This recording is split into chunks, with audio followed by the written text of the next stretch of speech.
I hope you're having a fun summer, Detroit school kids, because the new school year is just 6 weeks away. And don't worry, the city's got the crack house all fixed up. It's got buckets of shit and urine.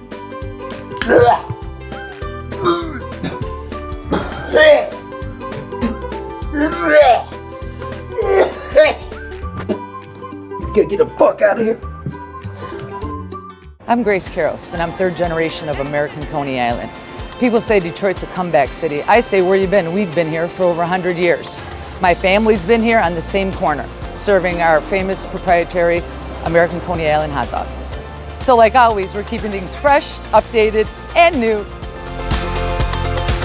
We'd love to have you come downtown and visit us, but if you can't, you can always go to AmericanConeyIsland.com, order a Coney kit, get it delivered fresh right to your door. This message of Uplift is brought to you by business and personal wealth advisor Luke Nowacki, who reminds you that what does it profit a man to gain the whole world but never enter the kingdom of God? But while you're waiting, Nowacki wants you to remember that overreaction is not a sound financial strategy. So call Luke Nowacki at 248-663-4748 for sound financial advice. Live from downtown Detroit, it's No BS News Hour with my main man, Charlie.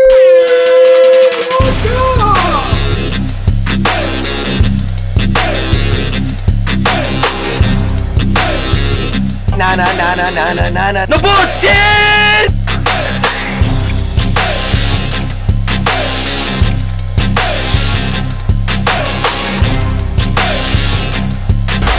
It's just it, breaking news. No more bullshit. No more bullshit. Oh, we got one for you today. That clip, that is the outrageous update from the city-owned dope den across from an elementary school. We're going to bring that to you. And Detroit's bankruptcy, the 10-year anniversary. Did it work? The mayor of Detroit is now floating a new property tax. My question is he trying to steal your house? Grover Norquist, yes, president of Americans for Tax Reform, joins us with his daughter. But first, there's he. Oh, Giselle, what's up? Yep. I'm gonna vouch for Grover. He's a normal guy with a normal, right? Yeah. His Giselle's real cool. That's the Gen Z daughter that helped him get online because none of us could figure it out. So there you go, girl. All right, Gen Z. You know what, Giselle, get back in the camera. Come on back. Yeah. Oh, listen to the old man. This might be controversial. No, this might be controversial. I'm being controversial. Oh, she goes, am I being controversial? And she has a Bobby Kennedy hat. Yes. Oh, you too? Because Bobby Kennedy's coming on the program. Oops. Did I let the cat out? Yeah, Bobby's coming. Bobby's coming on. So his daughter, Gen Z, I'm so happy. My daughter's Gen Z. I'm so happy to know that there's young women like that out there. Yes. But it breaks my heart because AI is going to replace you all. So smart, they created the creator that will replace them. See, my daughter, Grover's daughter, Karen's daughter, you're never going to build a robot that's going to replace beauty and depth like that. Not at all. That's it. But okay, before we get into it, what was I supposed to say here, man? Message from David Hall? That's it, yeah. Okay. Did you know that with Hall Financial's new Easy Start program, you can lock your mortgage rate 2% below the current market? If you were to purchase a $250,000 home with 5% down, instead of paying $1,600 per month, you only pay $1,300 per month, saving you almost $4,000 a year. See if Easy Start is a fit for you. Get started now at 866-CALL-HALL or go to callhallfirst.com. And then, of course, when you get that mortgage, you have to pay insurance on your house. Now, I'm just throwing numbers out there, but if it's $1,300 for your homeowner's insurance, why not pay $1,100? Why not pay $1,000? How do you know? You call Legacy Partners Insurance, 586-209-4106, or go to Legacy Partners Inc. INS for insurance.com. Okay. I'm going to be hitting them up for some renter's insurance. Are you going to do that? I have to. Oh, You is saw that the required? house. It's in the lease, but you It's saw in the where I'm lease at. that you have to have renter's insurance, and yet there's no power boxes, Red. We'll I went talk over about to Red. Red's the neighborhood's so poor that he's moving in, and both power boxes got chiseled off the wall, and somebody patched the power in. And yet Red's got to have insurance. Okay. Yeah, that's for my own personal reason. They stole the fucking power box. What would they do to my shit? I'm telling you, man, they got everything there. And your car, you're going to need some car insurance. Yes. Okay, but, tell the truth. Yeah. Right? You might have That to I pay a live little in bit Farmington more. Hills. Yeah, you don't live in Farmington. That's the truth. Legacy Partners keeps an eye on your rates and continuously shops for all the carriers to make sure you have the best and cheapest program. All right, one more time, 586-209-4106.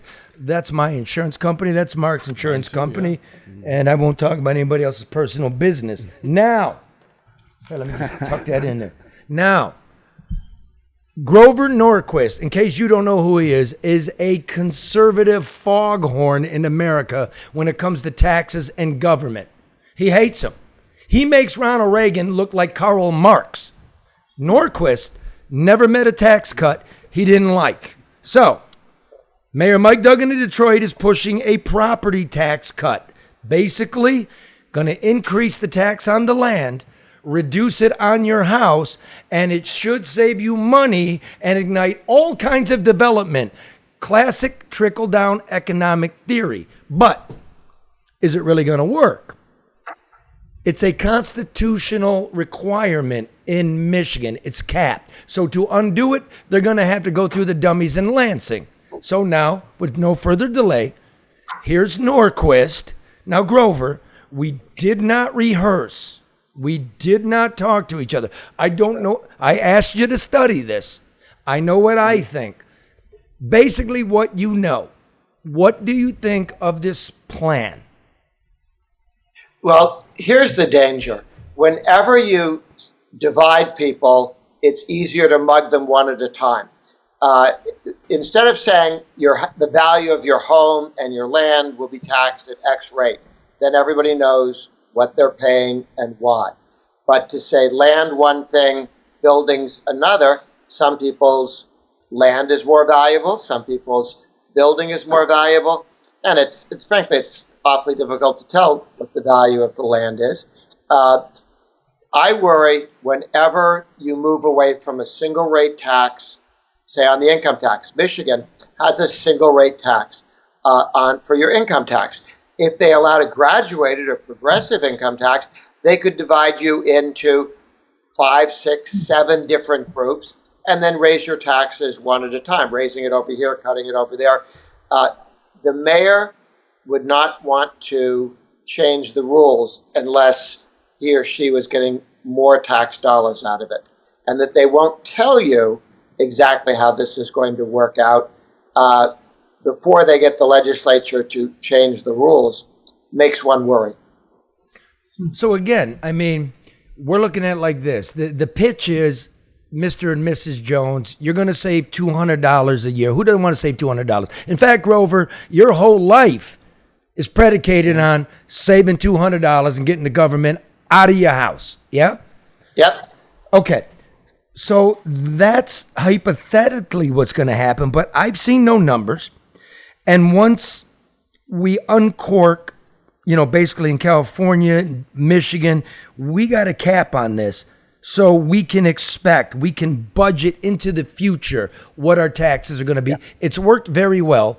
Now, all of a sudden, we got a tax plan, and the tax plan, you know who wrote this tax plan? It's a PhD student. It's a PhD student.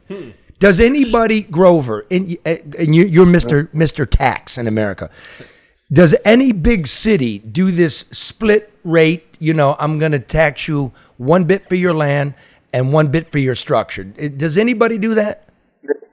The split we see most often is we'll tax people's houses at one rate and businesses at another. And that way they can go to the ballot and say, let's have a vote to raise property taxes on grocery stores and barber shops, on business. Not you, not you. So you vote yes, and we'll get all this money, and we'll do wonderful things with it, but you won't pay for it unless, of course, you have a job at a grocery store or a barber shop or at a factory.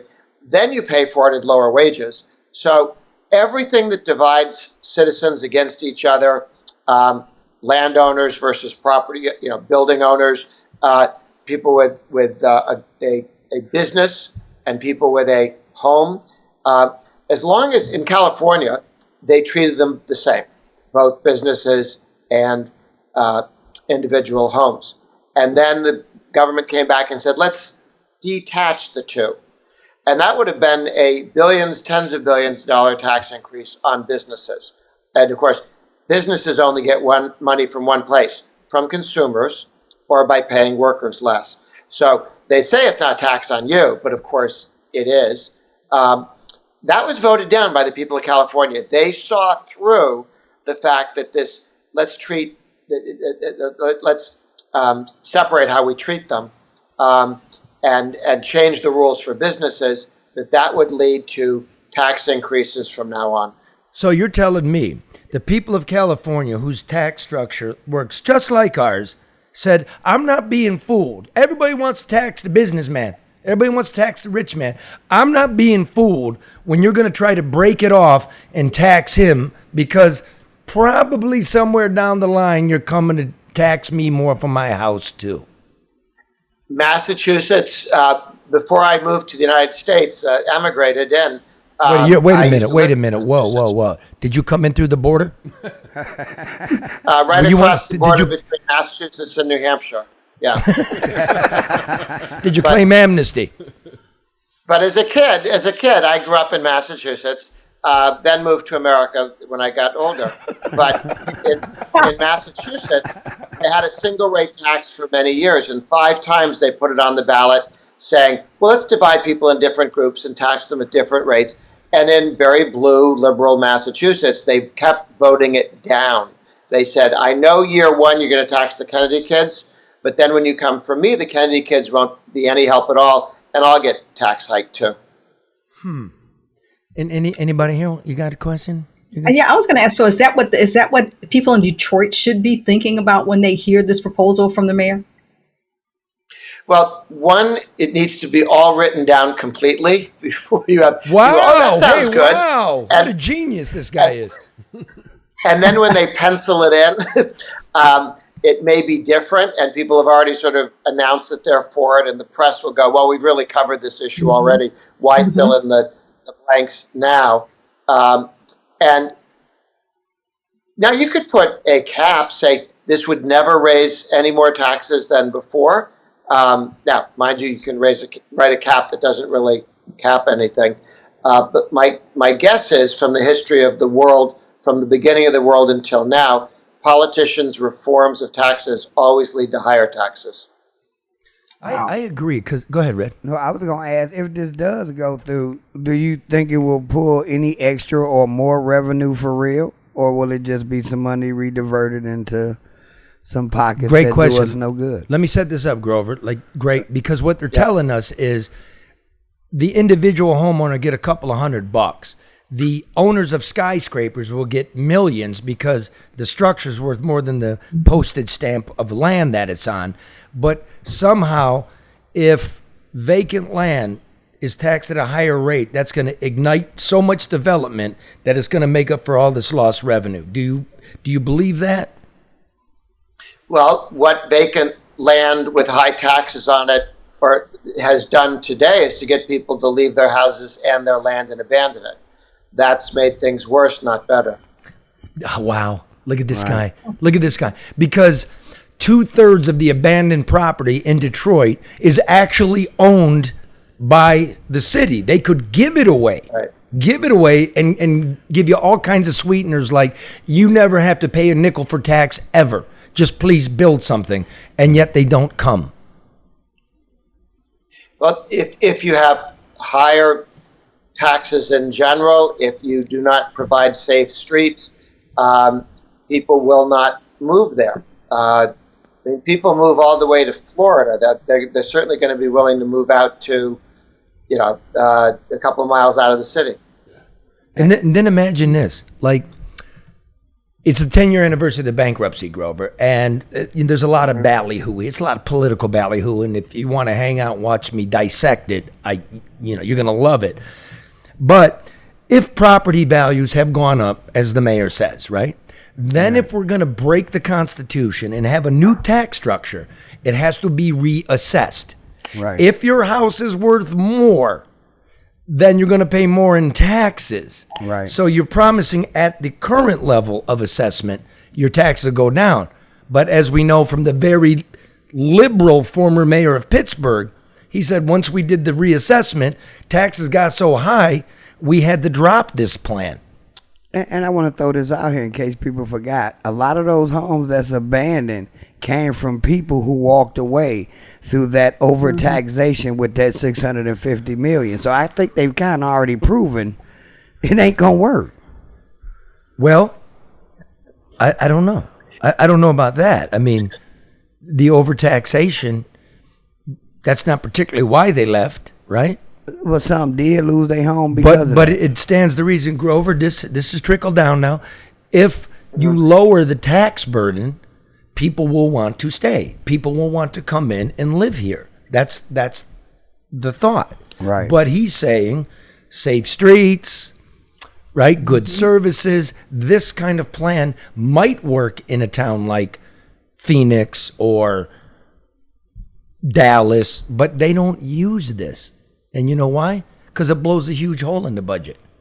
And then when there's a huge hole in the budget, like our schools are based on property taxes. Right. And if property taxes fall and this development doesn't come, then what are they going to have to do, Grover, to fund the schools? They're going to have to raise our taxes.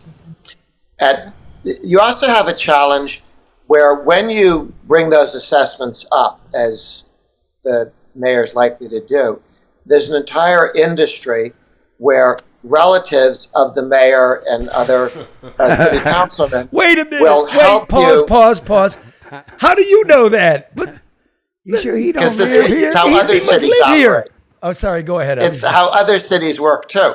And you go to, in Chicago, there's a guy who'll help you get your assessment fixed for large quantities of cash, but less than he will reduce your taxes by getting your assessment challenged because he's a friend with the judge.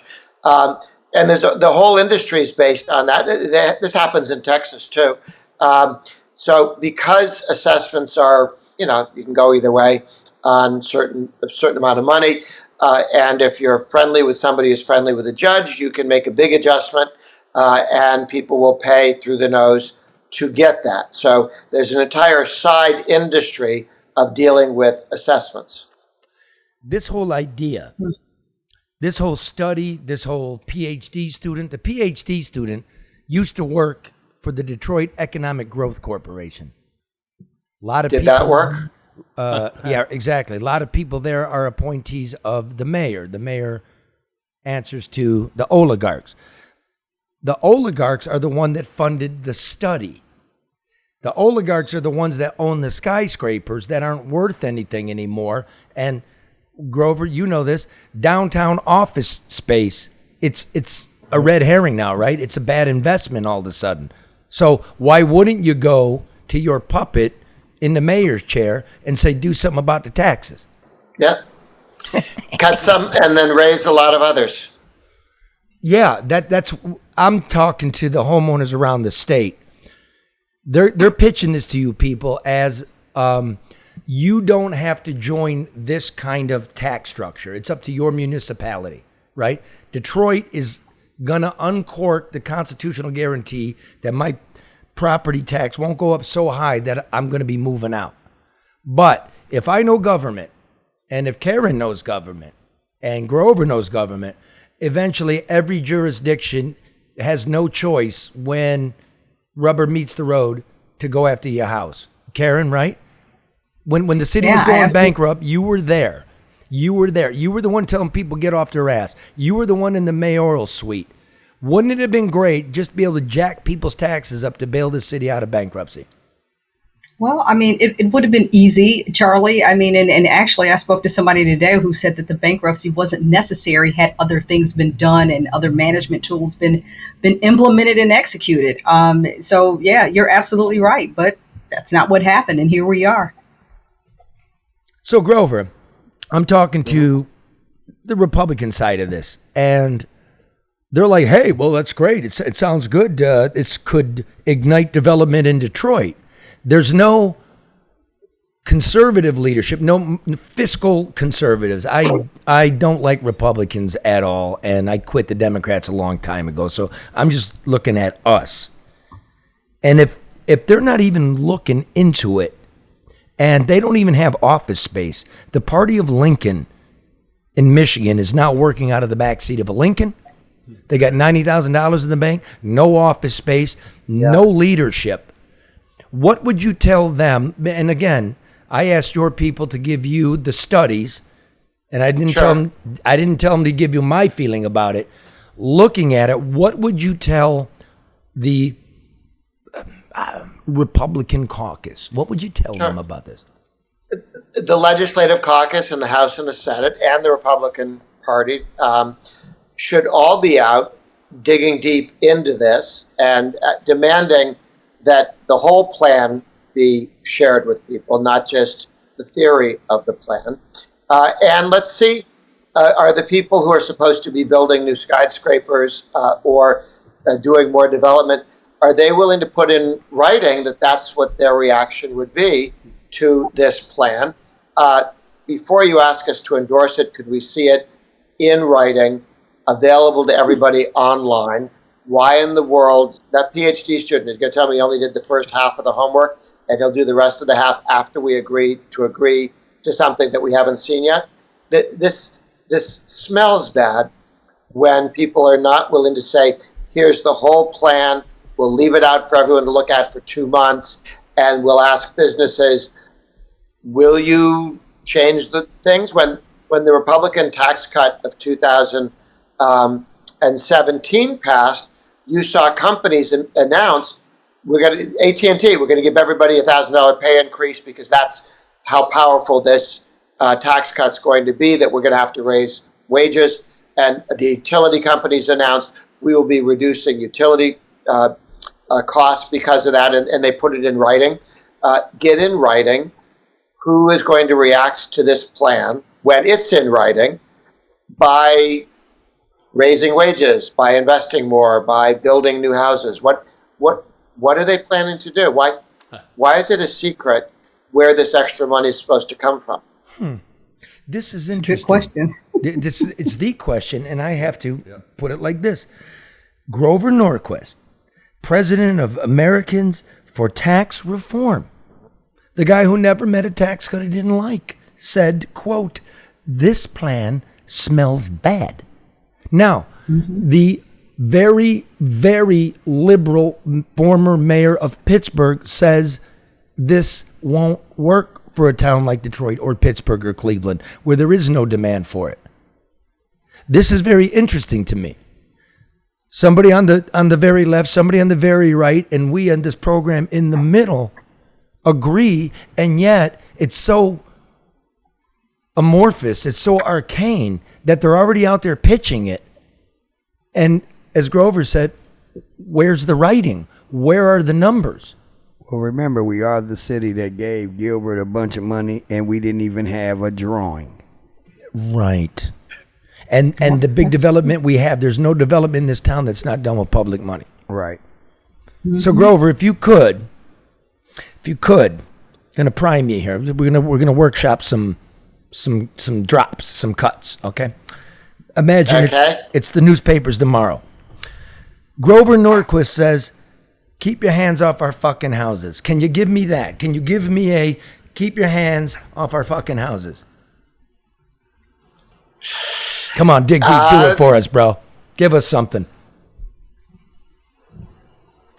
Don't divide Detroiters into groups so you can mug them once at a time. This plan would divide Detroiters into different groups and mug them once at a time. And Michiganders. Statewide. Michigan. Oh, I'm sorry. That's right. I thought they were only going to sucker Detroitan on this. There may be some that could be. No, we've already been suckered a couple times. Okay, well, that's close. That's not a yard sign, though. So how about this? Keep your hands off our freaking houses. Keep your tax hiking hands off our houses. Okay, closer. Keep your tax hiking hands off our freaking houses. That's it. Okay, do it. Keep your tax hiking hands off our freaking houses. There we go. That one's going to go around, baby. Wait a minute. What's the time code on that? 2544. Okay. My man. We have a little approval here from behind us. You mean the young Kennedy acolyte? Hey, Giselle, get in here. That's it. Giselle, get in here. Come back. Come back, young lady. God, what a patriarch. Come back here. Yeah. Okay, what Giselle, the hat's pretty comfortable. what attracts you to Kennedy? Oh, absolutely nothing. He was just over there on my shelf. I met with him last week, and I brought the hat back. Hey, Kennedy, I want to tell you, I think you got a future in comedy. She said absolutely nothing. That means she has a future in politics. Right. Yeah, she does. She does. Okay, Grover, anything else you want to talk about? Anything eating you? Well, when you talk about empty buildings, we've just had a new report out that in Washington, D.C., they did a sample of federal government buildings. This is not Detroit. This is the federal government buildings. And they're at about 20% occupancy. Whoa. And so they heat the whole building. They air condition the whole building. They do security for the whole building. But they don't work in the building. But they don't work in the building. I'm getting prompts from my daughter. Hey, get out of the chair and get the kid in there, man. I think you need to have her with you on every interview. But go Yeah, ahead. she's your co-host. Yes, you'd be a great co-host. I've got the show, Norquist and Norquist. Sounds like an injury law firm. But so 20%, they could put all of the government into 1/5 as many buildings and sell the buildings, for crying out loud. People are not coming into work. Now, when the IRS doesn't come into work, this does not keep me up at night. But there are a handful of things the government. I hope this is not the Pentagon down to 1/5 too. I'm not quite sure how they count that one. Wow, but that's amazing. So, I mean, really, in the end, this isn't the time for downtown development on steroids with public money and sketchy tax reform. I know what I smell here. Well, let's call it for what it is. This is a political move because, hey, homeowners, you're going to save money, and then whatever I'm running for next time, remember that. So remember who put some money back in your pocket. And because as Grover said, there's no open hearings, there's nothing in writing, so nobody's going to. People just don't dig deep. It's how their wallet gets hurt today or moving forward. So it is a political move. Well, that's the same thing. That's the same thing that happened with the insurance. Remember, it was like, we're going to say you could save up to 30% on your auto insurance, but nobody talked about what was being lost in exchange for that potential 30% savings. And that's how they pushed the whole narrative. So, everybody around here is so desperate to save money that they hear, an inkling of savings and they bite the bait without questioning what's actually on the hook. You got to give Duggan his credit. He's one hell of a used car salesman. He is. Well, again, he's making a big play for governor, and nobody wants to cross him. No Chamber of Commerce, no anything. We're going to do it, but they put out a chart of like, here's the winner, here's the loser, here's. It's going to be revenue neutral, right? It's all going to work out. It's going to spark development, but we're going to draw as many tax dollars as we did under the old scheme. And then when I ran the numbers, no, we're tens of millions of dollars in the red. Where are the fucking numbers? Just the numbers. And I find it outrageous, Grover, that this guy announces it June 2nd and June 3rd, the local newspapers talking about how great this thing is, and like there's no study. Did he freeze? I think he's frozen at the most inopportune spot, too. That's okay. He's frozen. Yeah. He was great. He was great. Yeah. Giselle was great. And what did he say? Keep your tax hiking hands off my freaking house. Yeah. Mm-hmm. Boom. Pretty simple. Okay. And that's why I think it's interesting, this whole idea of, the money's going to be made up through the rest of the state. So be careful what you wish for, because if that happens and you're running for governor, people aren't going to forget that. If Detroit is not paying $50 million, $40 million, $100 million, right, in property taxes, that means it's less money for schools. Right. There's a state minimum, about $9,500 that each child gets. Right, and if the local taxing jurisdiction can't make that, the state makes up the rest. Who is the state? That will be you. Yeah. And how do they make it up on you? Guess what? Property tax. Probably it's too fucked up to do. No, keep your hands off our fucking houses. Period. But Charlie, don't forget too, when you talked about the day after this was announced that media outlets were talking about it, but they also said, yeah, we don't know how this is going to work, but the mayor is such a great cheerleader, we ought to give it a chance. That's not any degree of investigative reporting or responsible journalism in any capacity, but that's what we were told. Grover, your thoughts on that? He's back. Could stay with this guy all night. Yeah, no, they've got. The other team needs to write it down before they ask us or tell us what to think about it.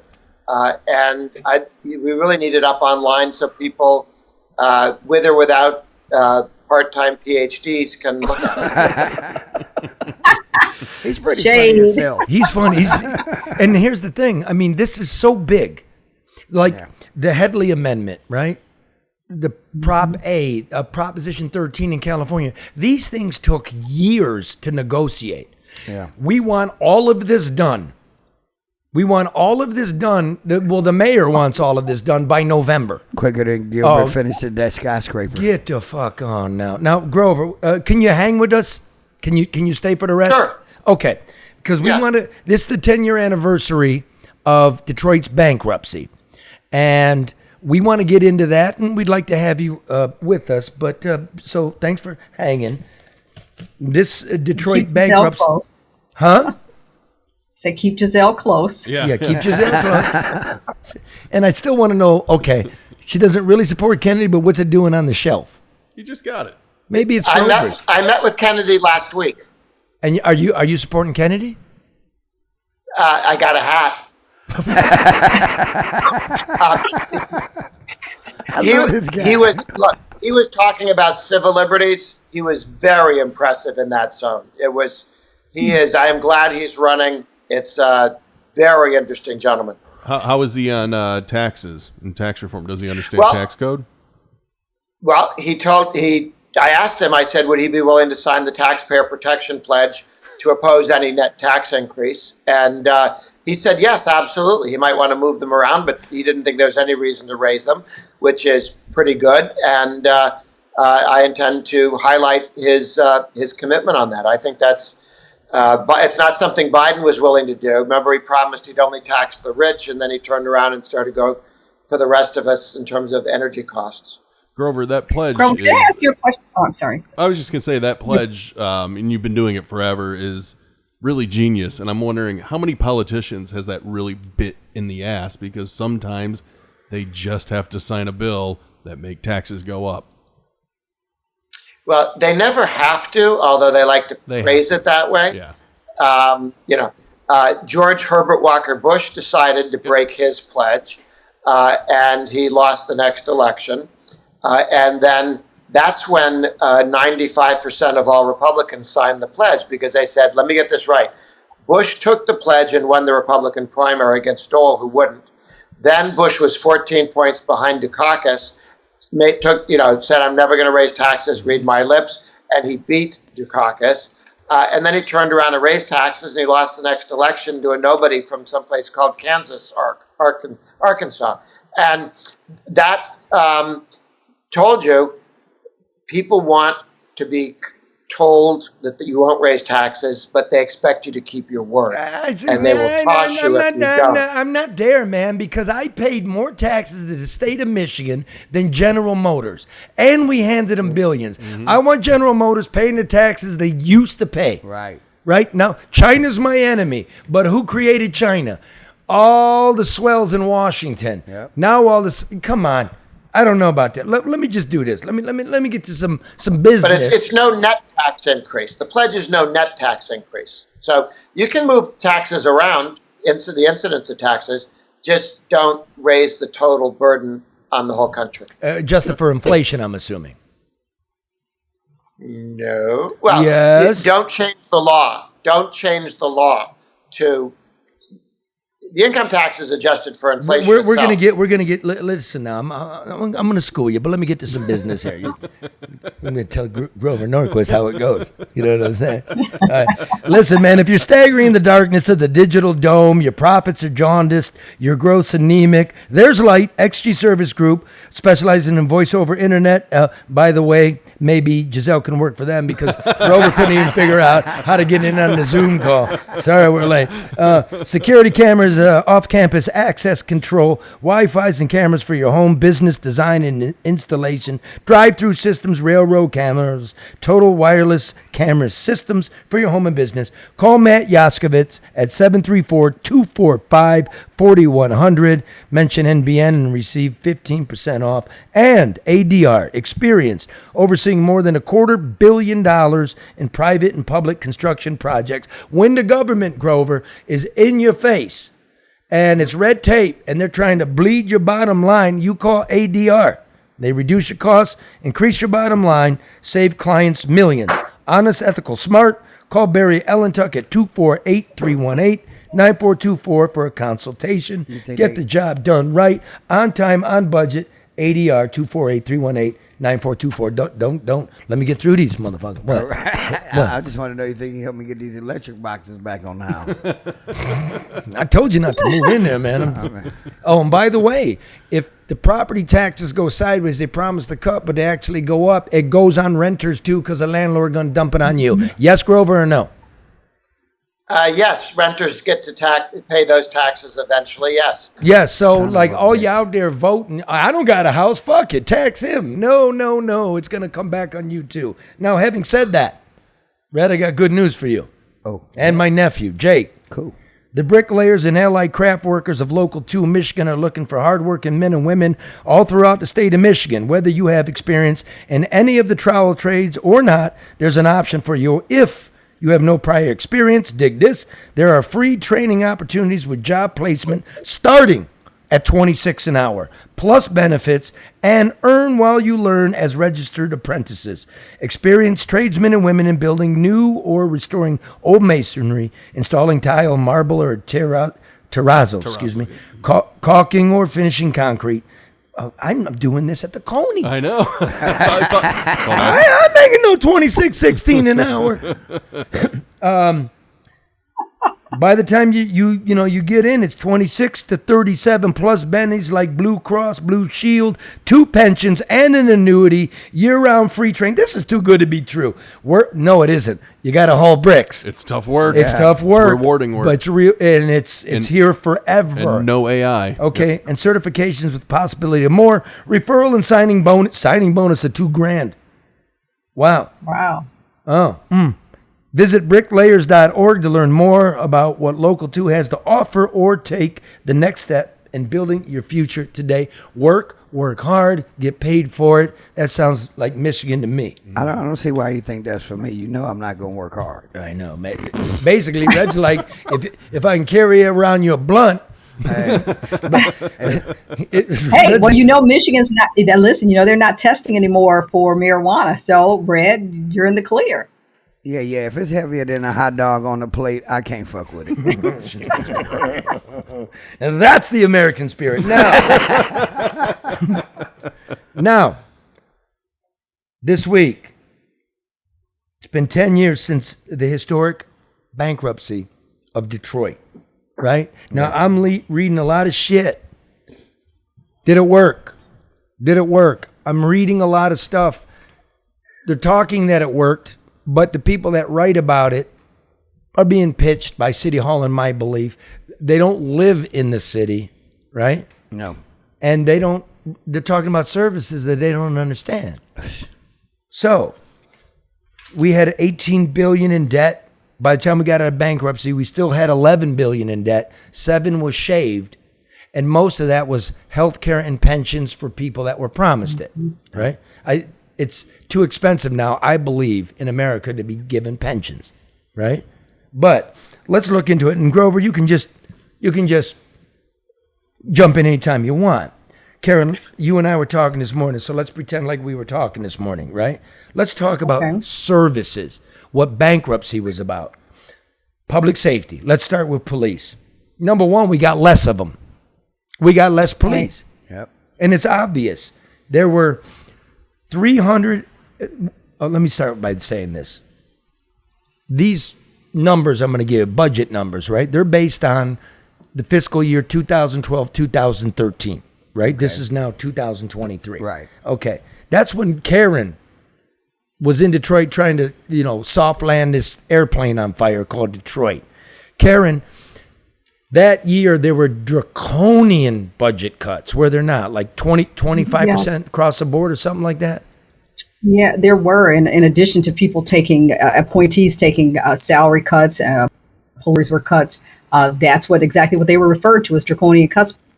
Okay, so she went out because of the storms. Yeah. By the way, it rained a little bit in Detroit, Grover, and 150,000 people are without power. Unbelievable. Are they both out?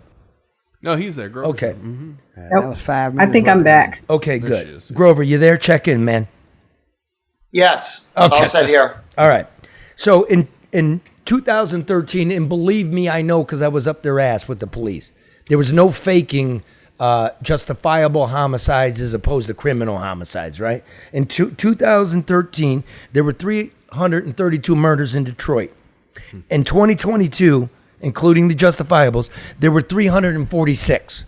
Went up. So it was 4% more. And the bankruptcy was supposed to deliver money for public service. More officers. Okay, now, the budget was $340 million back in 2013. In now this year's budget, 2023-24, the police are at $390 million. So that's an increase of $50 million, right? Yep.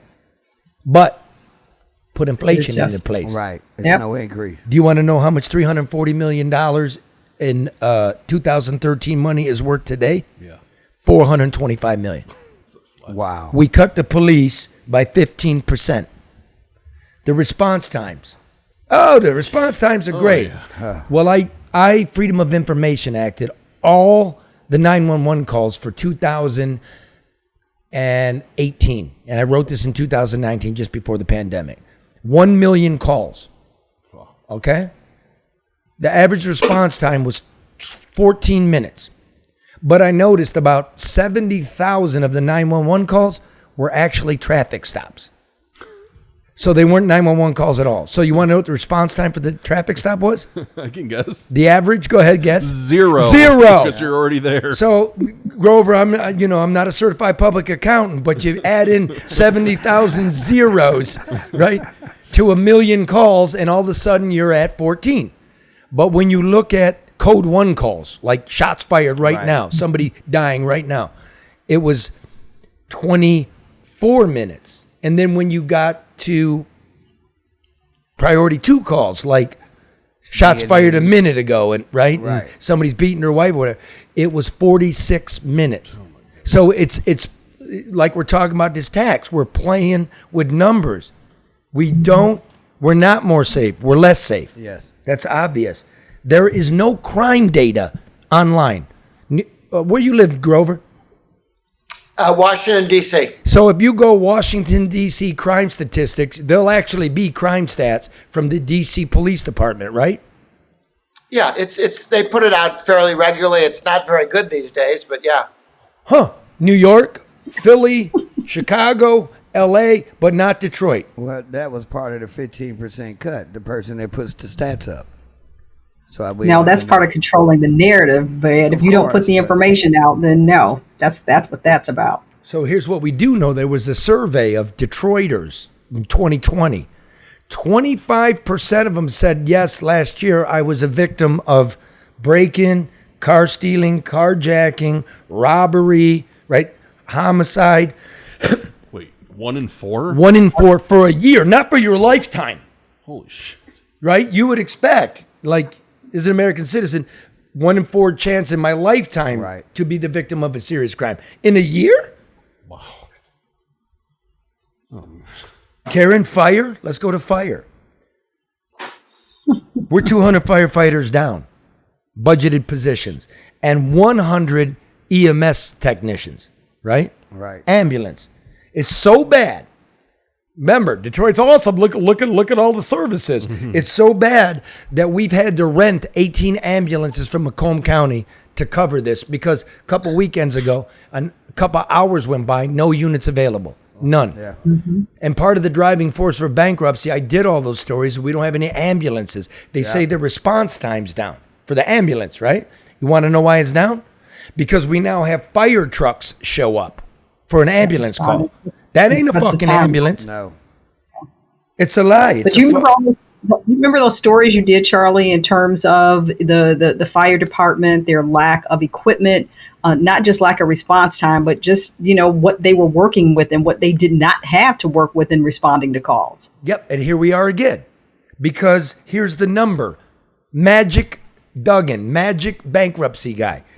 The budget for the fire department, when adjusted for inflation from that year that Karen had to cut $250 million out of a $1 billion budget, that's draconian.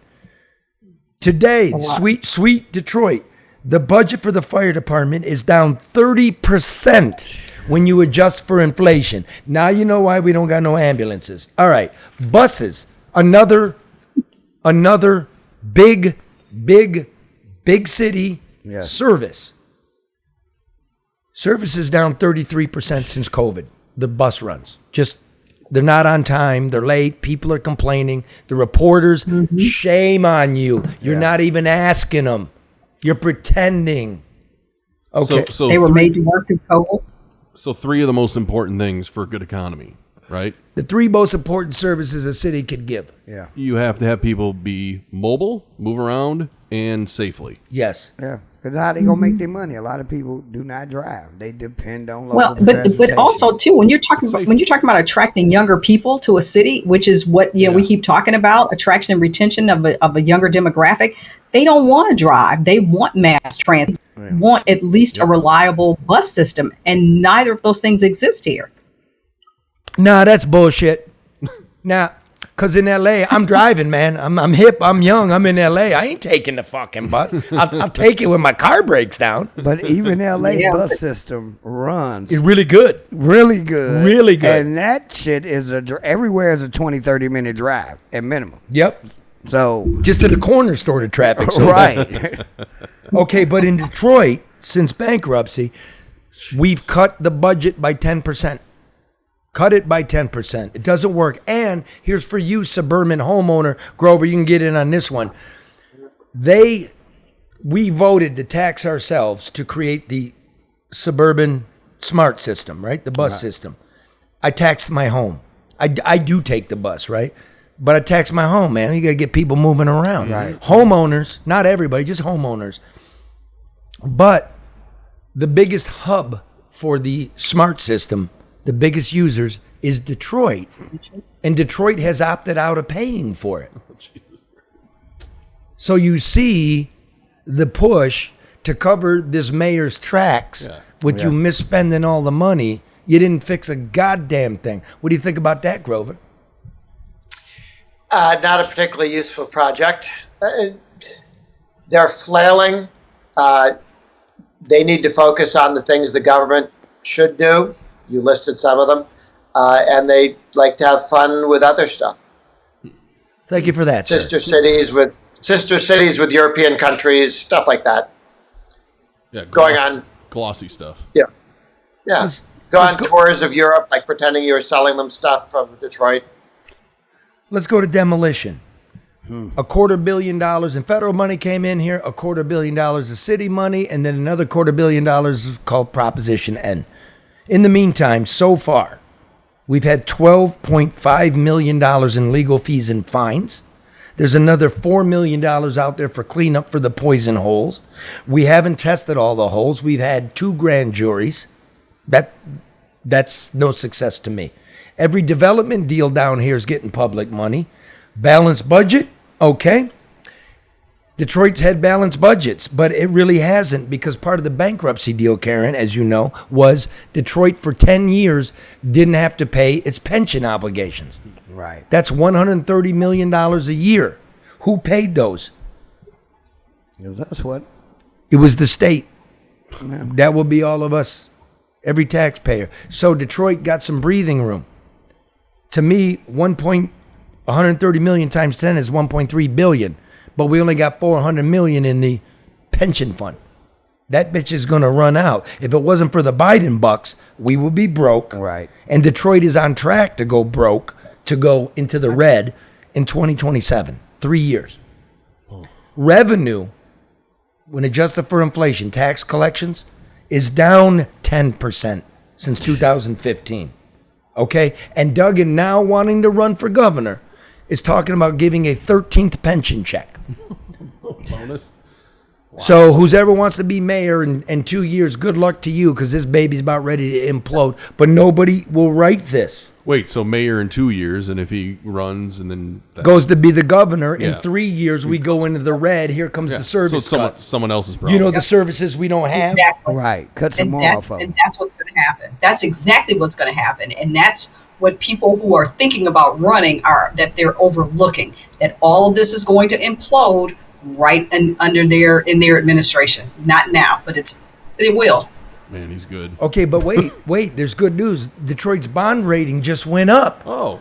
Detroit's bond rating went up. All right. Awesome, right? This is good stewardship. In 10 years, the bond rating went up. We can borrow at less, right? The higher it's a credit score for the city. Right. Okay. Except after 10 years, it's still junk bond. It's still like below investment grade. penny saver. I mean, dollar store. I mean, please. Okay, now, services. We're at the bottom of every list. Here's one. Wallet Hub. They have economists and stuff, right? You can check CDC. Let me give you a few. The quality of services, according to Wallet Hub, out of 149 cities, right? Where does Detroit rank in 2023 for quality of services? Grover, what do you think? Yeah, out of 149 cities. 120. Oh no, man! Come on, man! I mean, come on! Like, we came out of bankruptcy. It's awesome. The mayor's awesome. I mean, with the negative outlook here, I know it's a triple B minus. Come on, You're so negative, Grover. It's not 120. Out of 149, Detroit's services are rated at. Go ahead, another guess. Go ahead. You want me to guess again? Yeah. It's Price is Right. 4. Oh, come on. I mean, now you mean Detroit's fourth best. Out of 149. You didn't like 120. I didn't like 120. It was way off. Come on. 140. No, come on, man. 149, bro. 149. Dead last. Okay, families in poverty. Out of 149, where do you think we are? 150. No, man, 149, bro. Okay, better than I thought. Okay. Better than I thought.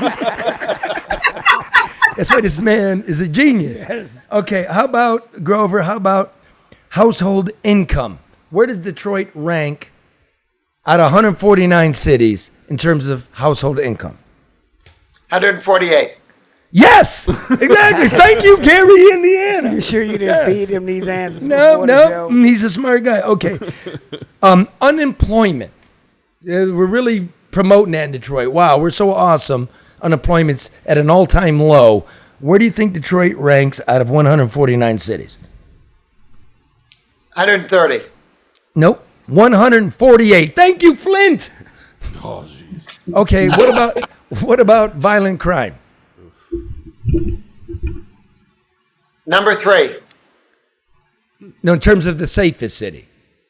Safest. Yeah. Oh, 149. Yes! Hey, you're good at this. Okay. Infant mortality since bankruptcy. Did it go up? Did it go down? Or is it the same in Detroit? Went up. It did. Even after the mayor handed his girlfriend a bunch of money, she was all into infant mortality. The mayor kept saying, it's really coming down. It didn't. It went up. And then he divorced his wife and married her. Anyway, okay. Now, Karen, the newspaper was talking about graduation rates. Mm-hmm. Right? Right. They were. That is one of the things that had changed during or in the 10 years post bankruptcy. I don't know if bankruptcy has to do with graduation rates, but did they go up? Did they go down? Or are they the same? Well, Charlie, looking at the numbers that we checked, it went down. Went down by 1/10 of 1%, right? High school graduation rate. Right. Now, Grover, hearing that, it held steady. In terms of fourth grade reading proficiency, of all the big cities in America, where does Detroit rank in terms of fourth grade reading proficiency? Fourth grade? Yeah. 149. Yes! So when you look at it this way, what happened to the money? Yeah. Why are we getting these rosy stories when you really look at how people are living and the services they're getting, it doesn't match up? Not at all. Karen decided. Isn't this the same group that said we had the best public space, that we had the best riverfront? So I don't want people that are saying, oh, well, that information is wrong, they're not telling the truth, when the same entity gave us the other accolades and said, oh, okay, this is accurate and this is correct. So what happened to it, Charlie? That's a good question, but it's not obviously being reinvested into the residents or into the services that impact the residents or that the residents need and deserve. So the question is, how do we get all these rosy stories? How is it he's getting the good press? It's called controlling the narrative. This mayor has the largest communication staff of any mayor that I can ever recall. Many of his staff members are former media people, so they How many media people does he have? I counted at least a dozen, and there could be some that his department of propaganda, his communications group. At least 30, because there's at least 30. Grover. That's what I've been counting. We have a city with a population of 620,000, and the mayor's propaganda department has at least 30 employees. What do you think of that? Well, if you tell the press if they want access to the mayor or to get their questions answered, they have to write nice stories. They do. Now, Karen and I were looking at the list, and we count at least minimum a dozen former reporters, name people, like pretty high up people, columnists, TV personalities, a dozen. So what does that do? Mm-hmm. Right?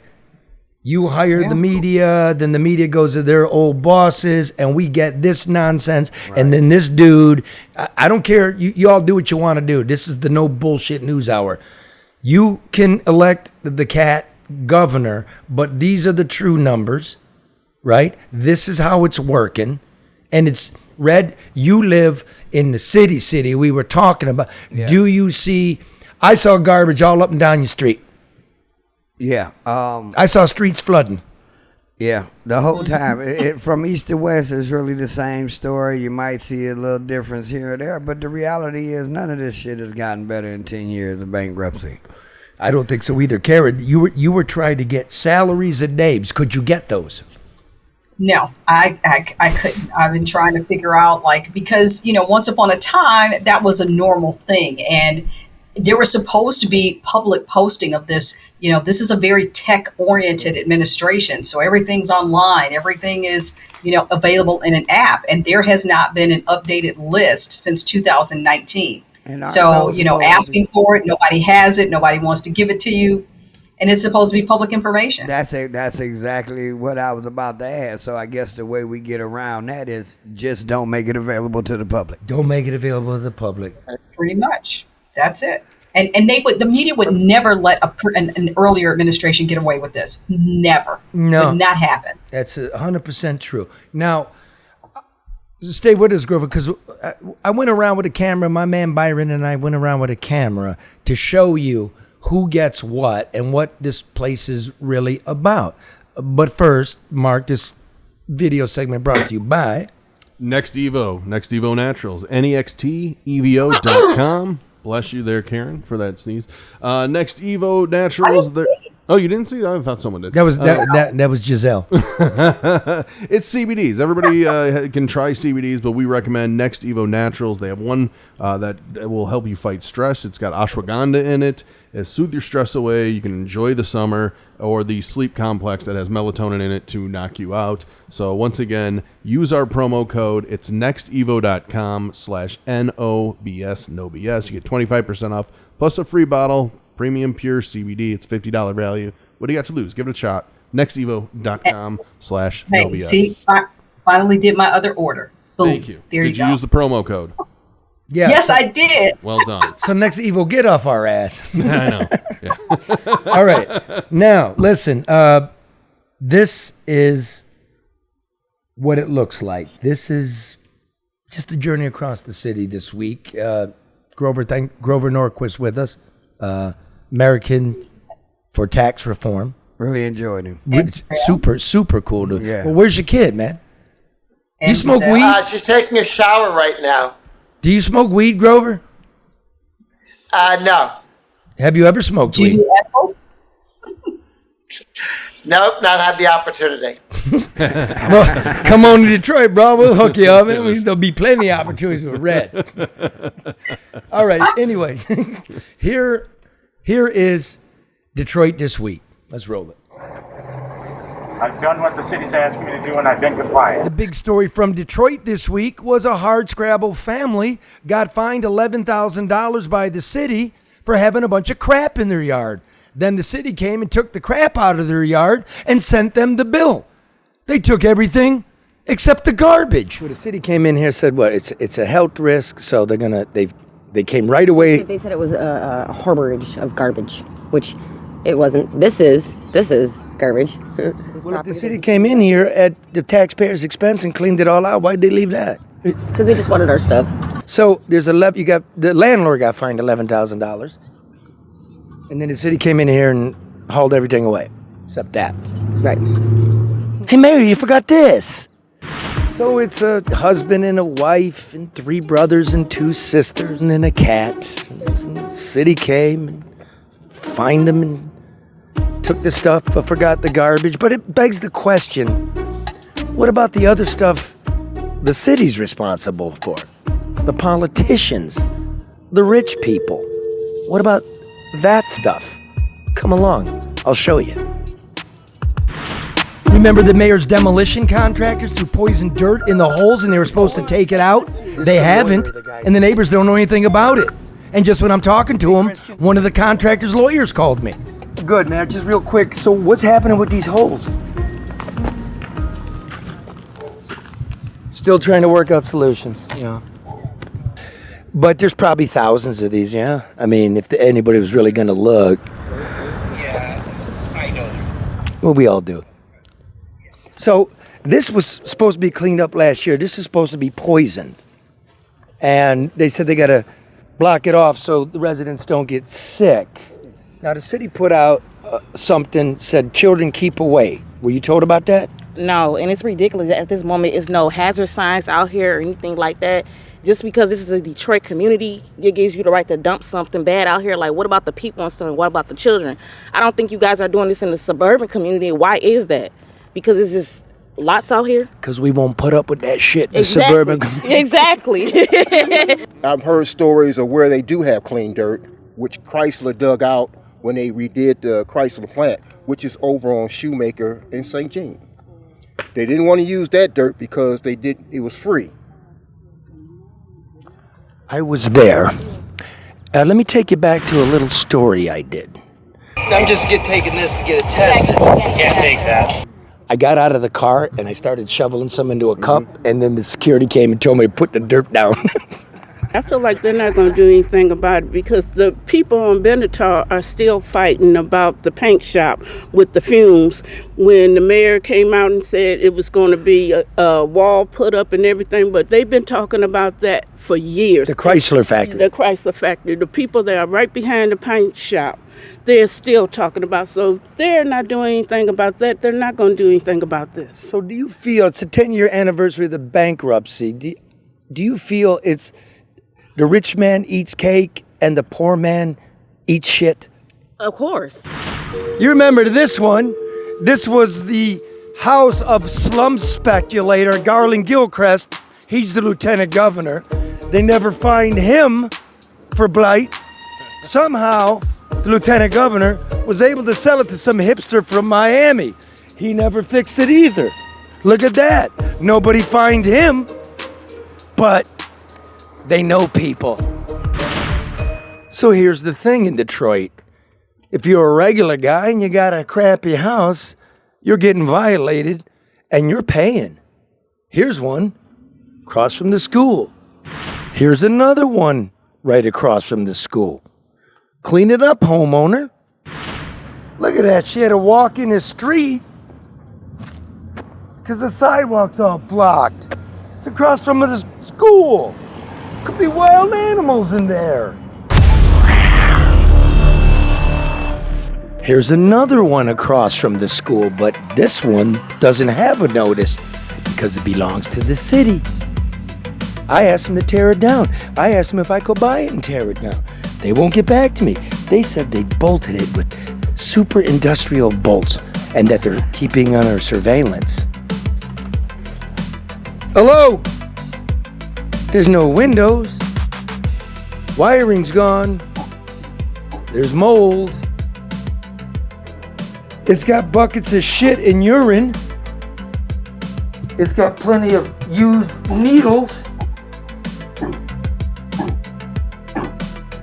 And it's got a beautiful view of the elementary school.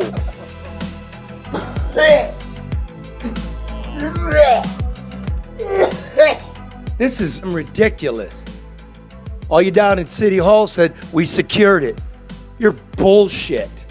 This is what kids get. This is what regular people get. So what have we learned today? If you're a rich guy, a politician, a hooked up contributor, a hooked up contractor, don't worry about it. Leave your shit for the people. But if you're the people, government's coming for you. You're fucked. And that's Detroit post-bankruptcy. Mayor, tear down the fucking house. Wow. Good piece. Has anything happened with the house? I got a call last night from Kenny, Oxygen Tank Kenny, lives across the street. They came and they cut all them trees down, bro. So that's a start. It's yeah. It's Kenny. He was giddy. We did it. We did it. It looks like a neighborhood. I go, no, dude, it's still there, but I'm glad you can see some improvement. Anybody coming by, yeah. You know, I mean, it's not enough. Like Karen said, it's a start. But you know Tear what? the whole house This down. is a couple years in the making here. You know, I got administrators over at that school saying the same thing. Like, right, Grover? Don't be fooled. We deserve way better than that. Yeah.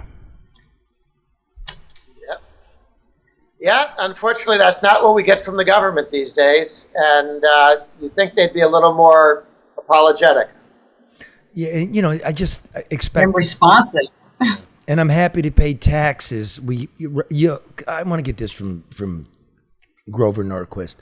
Taxes are necessary for the common good. Yeah? Roads, sewage, you know, police, fire. But they never seem to go to that. Correct. They do those last so that when you're unhappy that the police aren't there, that the fire isn't there, that the schools are bad, then they say we're going to raise taxes. We're going to do those things if we raise taxes. But they do all the stuff they want to do first, and then they leave undone the things they know that you most want. Then they trick you into raising taxes for that, and they still don't do it. That's why, remember they always promise roads You just give them more taxes, they give you roads, and then every year they come back and say, you notice there aren't any roads, you really need to raise taxes. Yep. So it's a constant carrot. Nobody knows that. Nobody knows that better than a Detroiter. Yep. Nobody knows that better than a Michigan, and we're all out there sitting in the darkness again because it rained a little bit. Yep. Keep raising the rates, and the lights keep going out. But you know what? There's some positivity here because the Barbie movie is out tonight. And never one to let an opportunity get lost. Governor Gretchen Whitmer did a little TikTok video of Barbie as the governor of Michigan. And so this is what the governor put out with a little bit of editing by us at the end of it. Before we roll it, I want to say thanks to Grover Norquist for hanging out. Actually, kind of a cool dude. Yes. Right? I didn't like his billboards. I didn't like his billboards down there in Chattanooga, which was Detroit, brought to you by the UAW, and it was the Packard plant. I know, we don't have to agree on that. He's laughing. You motherfucker. You motherfucker. What's wrong with a guy sharing in the profit? But we agree on stuff. And you know what they're going to do to me? LeDuff's a Grover Norquist acolyte. He's on his knee. No, shut up, man. No, I said it to Grover. But remember, Grover on the right and Tom Murphy, the mayor of Pittsburgh, on the left, agree this is just bad math. Yeah. And we can all agree on that. And that you in America, when we all do this, and we fucking love you. You know, we're trying to look out. I'm not trying to get anything from you.